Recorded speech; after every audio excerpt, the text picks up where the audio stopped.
सावन के महीने का नियम, 2 लोटे जल लेकर देवादिदेव महादेव के सामने जाइए।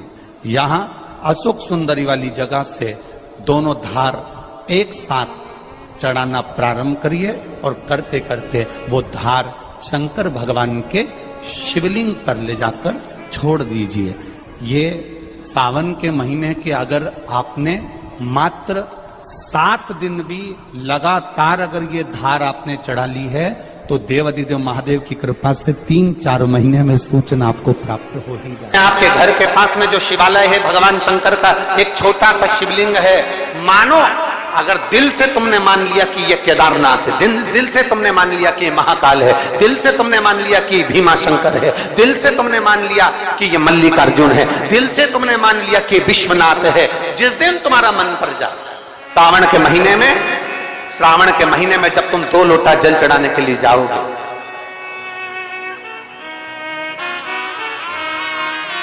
श्रावण के महीने में जब तुम 2 लोटा जल चढ़ाने के लिए जाओगे और 2 लोटा जल तक तुम अपने हाथ में लेकर चढ़ाओगे, जिस दिन तुम्हारा चित्त में मन में आ जाए कि आज मैं विश्वनाथ नहीं गई हूं, मैं सावन के महीने में मैंने विश्वनाथ का दर्शन नहीं करा है, सावन के महीने में मैं काशी नहीं गई, सावन के महीने में मैं गंगा के घाट पर नहीं गई, जिस दिन सावन के महीने में तुम्हारे मन में आ जाए 2 लोटा जल लिया, शंकर जी को चढ़ाते हुए अपने मन में विचार कर लिया कि मेरे विश्वनाथ मैं तुम्हारे दरवाजे तो नहीं आ सकी, पर मेरे जल में अगर बल होगा तो इस जल को आप वहां से यहां आकर स्वीकार कर लोगे। वो विश्वनाथ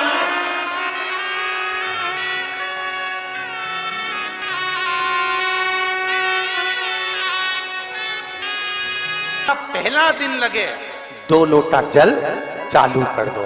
श्रावण के पूरे महीने 2 लोटा जल अपने घर से लेकर जाओ और अपने घर से जब जल लेकर जाओ तो ये विचार कर कर जाना, आज मैं शिव को काशी में, आज मैं शिव को केदार में, आज शिव को अमरनाथ में, आज शिव को भीमा शंकर में, आज शिव को मल्लिकार्जुन में। और फिर निवेदन करूंगा, जिस बहन को 19 और 20 साल तक भी औलाद नहीं हुई हो तो कृष्णेश्वर महादेव का नाम लेकर 2 लोटा जल तुम्बकेश्वर महादेव का नाम लेकर चढ़ा कर देखना, सावन के बाद में बाबा संतान जरूर देगा, झोली जरूर भरेगा।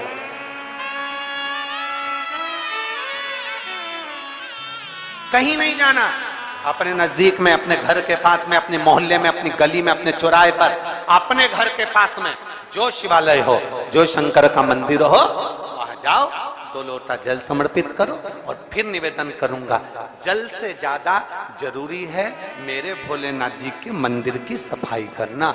अब कीचड़ चालू हो जाएगा, पानी चालू हो जाएगा, सावन का महीना चालू हो जाएगा, अपने साथ एक कपड़ा लेकर जाओ, बाबा के मंदिर को पूरा साफ कर कर, बाबा के शिवलिंग का स्नान कर कर, बेलपत्र निर्माल्य जितना पड़ा है उसको उठाकर कहीं विसर्जन के लिए, किसी नदी तालाब बावड़ी में नहीं, किसी कुएं में नहीं, निर्माल्य तालाब में, नदियों में, बावड़ी में डालने के बाद वो निर्माल्य सड़ता रहता है, नदी नाले का पानी सूखता रहता है, उसमें कीचड़ इकट्ठा हो जाता है। उस निर्माल्य को इकट्ठा करो, गाड़ी में भरो, किसी एक खड्डा खोदकर वहां दबाकर उसकी खाद तैयार करो और बाद में बेलपत्री के वृक्ष के नीचे उसको डालते रहो। पर ध्यान रखना कि निर्माल्य हमें नदी तालाब बावड़ी कुएं में नहीं डालना, महादेव से कहना नहीं आता। तब हम क्या करें? तो शिव महापुराण की कथा बड़ा सुंदर बात कहती है कि जीवन में कितनी भी तकलीफ हो, कितना भी कष्ट हो, कितना भी दुख हो, जब हम एक बेलपत्र लेकर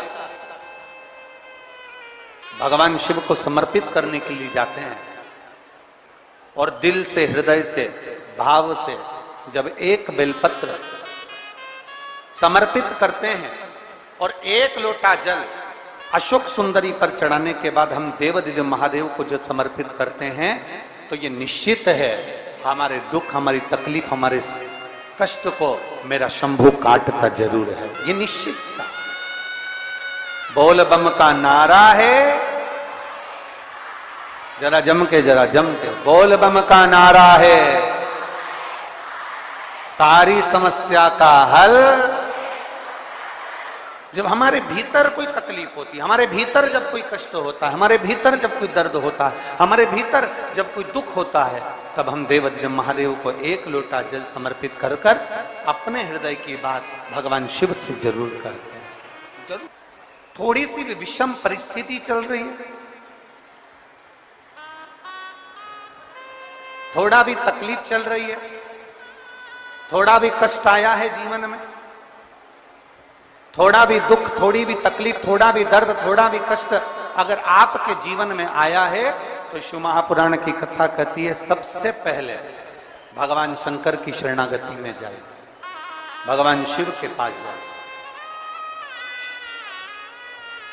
सबसे पहले भगवान शिव के पास पहुंचे और भगवान शंकर के पास जाकर अपने हृदय से, अपने दिल से, अपने मन से, अपने भाव से भगवान शिव को अपने मन की बात देवाधिदेव महादेव को कहना प्रारंभ कर।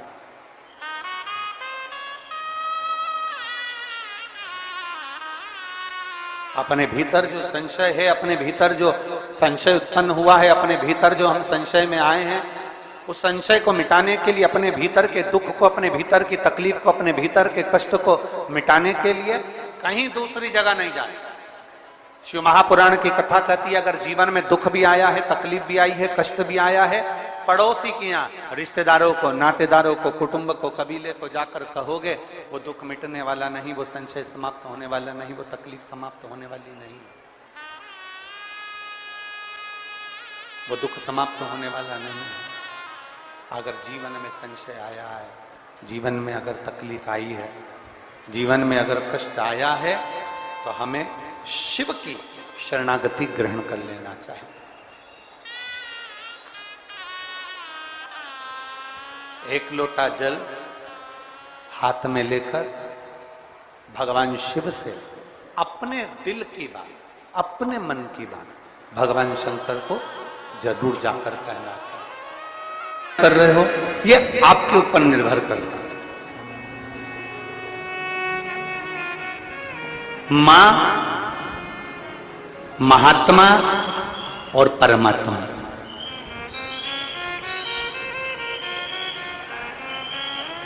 एक मां, दूसरे नंबर पर महात्मा और तीसरे नंबर पर जम के बोलो जरा, अच्छे जम के बोलो, परमात्मा। ये तीन आपको देखते तक नहीं, फिर भी अपना पूरा प्रेम, अपनी पूरी वात्सल्यता, अपनी पूरी करुणा, अपनी पूरी उदारता ये आपके ऊपर उंडेल देते हैं। कौन कौन? जम के बोलो जरा। पहले नंबर पर आवाज नहीं आई, जम के जरा। मां, दूसरे नंबर पर महात्मा और तीसरे नंबर पर परमात्मा। जब बच्चा गर्भ में आता है, मां उसको देखती नहीं, मां ने उसको देखा नहीं। जब बच्चा गर्भ में आया, जब बच्चा गर्भ में पहुंचा, तो मां ने उसको देखा नहीं, मां उसको देखी नहीं। बच्चा जब गर्भ में आता है तो मां ने उसको देखा नहीं होता है। बच्चा जब गर्भ में आता है तो मां उसको निहारी नहीं होती है, पर मां अपनी पूरी करुणा, अपनी पूरी उदारता, अपनी पूरी वात्सल्यता, अपना पूरा प्रेम मां उस बच्चे को दे देती है। पूरी करुणा दे दी मां ने, पूरी वात्सल्य। ये हैं शंकर के भक्त, ओघड़दानी के भक्त, शंभू के भक्त, त्रिकालदर्शी कैलाशी के भक्त।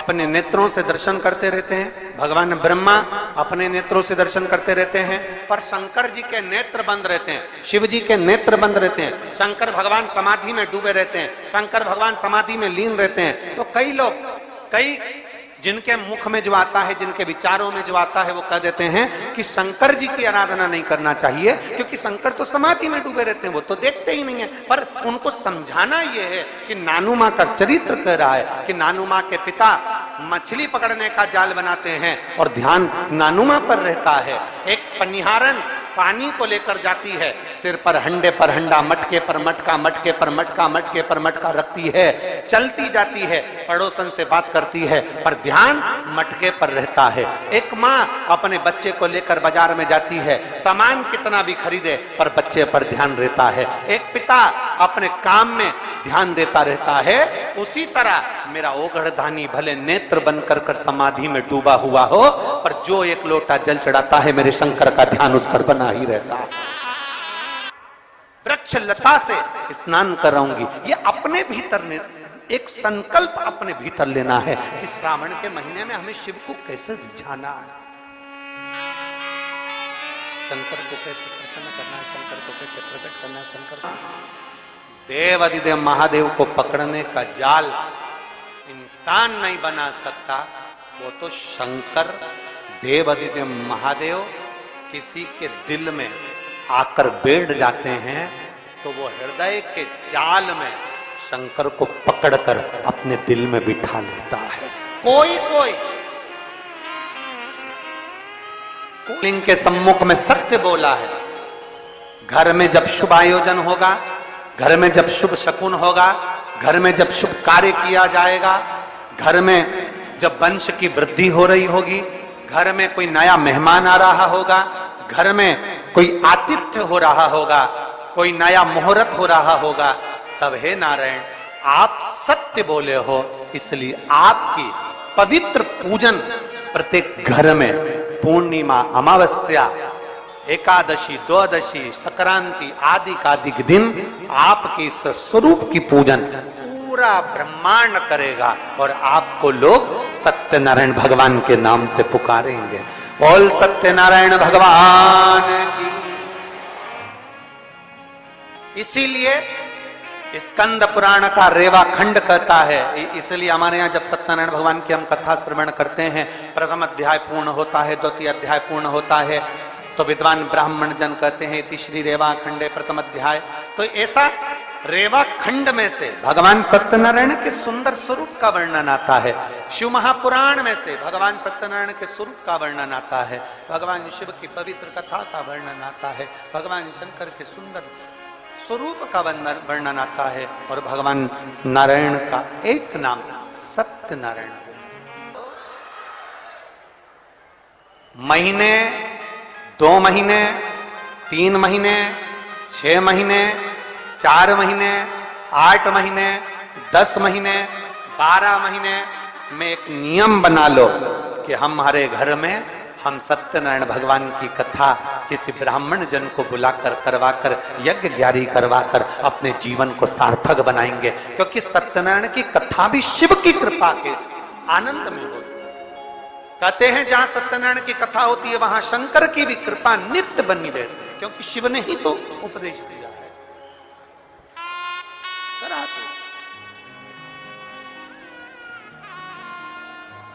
हमारे यहाँ तो माताएं बड़ा सुंदर सुंदर भजन भी गाती हैं। सत्यनारायण पर चढ़ेगा पर शिव पर कभी नहीं चढ़ेगा, कभी नहीं।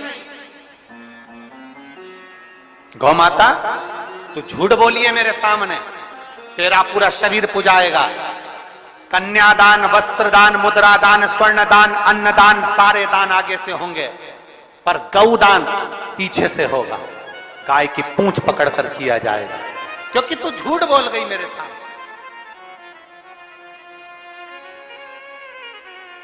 सारे देवताओं की परिक्रमा आगे से, पर गौ माता की परिक्रमा पीछे से होगी। गाय की परिक्रमा आगे से नहीं होती, पीछे से चालू होकर पीछे विराम होता। तू झूठ बोल गई मेरे सामने।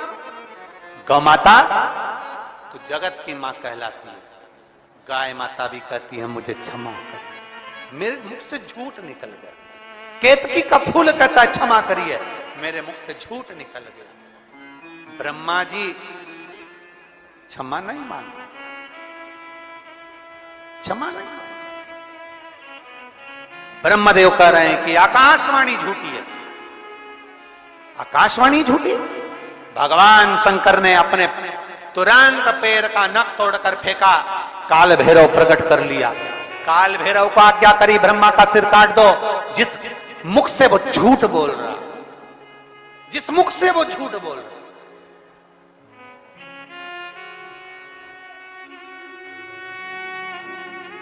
ब्रह्मा जी के सम्मुख में काल भैरव प्रकट हो गए। काल भैरव ने अपना हाथ की उंगली का नख तोड़कर फेंक कर ब्रह्मा जी के शीश को काट दिया। कटा हुआ सिर लुढ़कता लुढ़कता गया, उनके रक्त निकलता गया।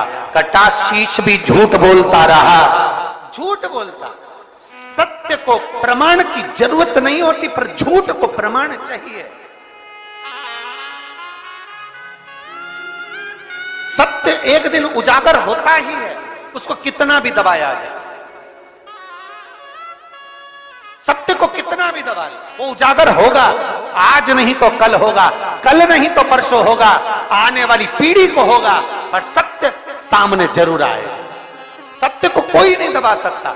चाहे दुनिया में कितना भी प्रपंच रच लो, चाहे दुनिया में कितना भी पाखंड रच लो, सत्य को दबाने के लिए तुम सारी पूरी जिंदगी निकाल देना, पर एक दिन सत्य सत्य होता है और सत्य दुनिया के सामने आता जरूर है। दब नहीं सकता, दब नहीं। कितना दबाओगे? सत्य को कितना झुकाने का प्रयास करोगे? सत्य को कितना दबाने का प्रयास करोगे? सत्य सम्मुख है, जिसके तट पर उत्तर प्रदेश की गवर्नमेंट ने बड़े बड़े बोर्ड लगा कर रखे हैं। ये कर्मनाशा है, इसमें हाथ ना लगाइए। ये कर्मनाशा है, इसमें अगर कोई इसके पानी का छींटा भी लग जाता है तो 7 पीढ़ी में किया गया पुण्य छिन्न हो जाता है। ऐसी कर्मनाशा नदी जिस पर पक्षी भी अपनी चोंच में जल नहीं भरता, जिस नदी का जल एक श्वान भी नहीं पीता, वो कर्मनाशा आज भी बहती है और बड़े बड़े बोर्ड लगे हैं। इस कर्मनाशा नदी का स्पर्श ना किया जाए। विद्वान, चतुर, संत, साधु, सन्यासी, तपस्वी उस कर्मनाशा नदी को कभी पार भी नहीं करते, क्योंकि कर्मनाशा के जल का छींटा लग गया तो हमारी पीढ़ी दर पीढ़ी में किया गया पुण्य समाप्त हो जाता है। कर्मनाशा आज भी जो ब्रह्मा जी के